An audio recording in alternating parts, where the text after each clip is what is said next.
Do you think you're bringing a sense of a how-to guide to widows that how die? No, and I didn't want to do that at all. What I wanted to do, because there is no how-to, everybody's grief, Yeah. about that. Everybody's grief is personal. What I wanted to, I mean, there's some don'ts, like don't the day after someone dies say to their widow or widower, they're in a better place. Oh, I hated that. Screw you. Don't say, because you don't know their spirituality. So don't say, well, they're with God, Yahweh, whatever. Maybe they don't believe that. Maybe they do, and I believe that, but I was still super mad because he was supposed to literally be there, like, hanging out with me. So it's like, it's not a better place. Better place is next to me. Better place is not here. So that's to make you feel better, to make you feel like you said something profound. To me, what I wanted to do, if there's anything that is a lesson, is grief is universal. Everyone experiences. It's also very personal. It is not your business how someone else grieves, unless they're hurting yourself or other people. It's not your business how long they're sad. It's not your business how long they're happy. I've had people like who expected me to be sadder. I expected people who were like, well, are you okay? It's like, it literally was like a week ago.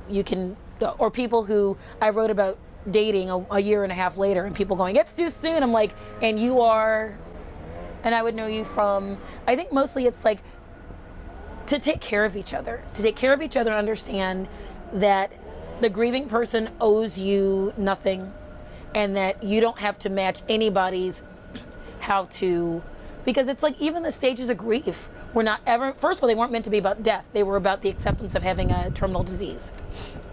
Also, they were never meant to be cyclical. They were never meant to be steps. Like, you will do this, and then you'll be over that part, and then you'll be at this part.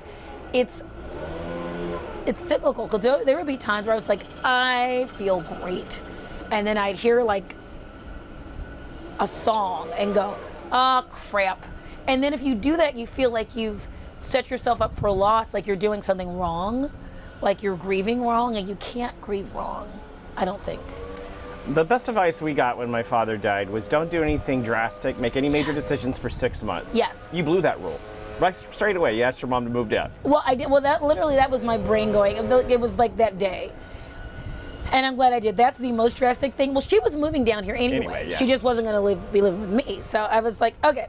We weren't supposed to move, but then we had to move. We got in July, we moved in February. So that's 6 months.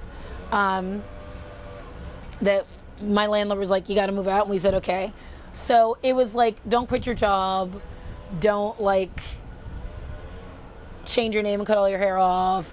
Don't move to whatever. And it's like, it's so funny because every movie about these things like Eat, Pray, Love and Under the Tuscan Sun, you would never have to look at some therapist was like, don't go anywhere. Just stay here and process your grief. You're like, no, I got to go and make out with Javier Bardem, which is okay.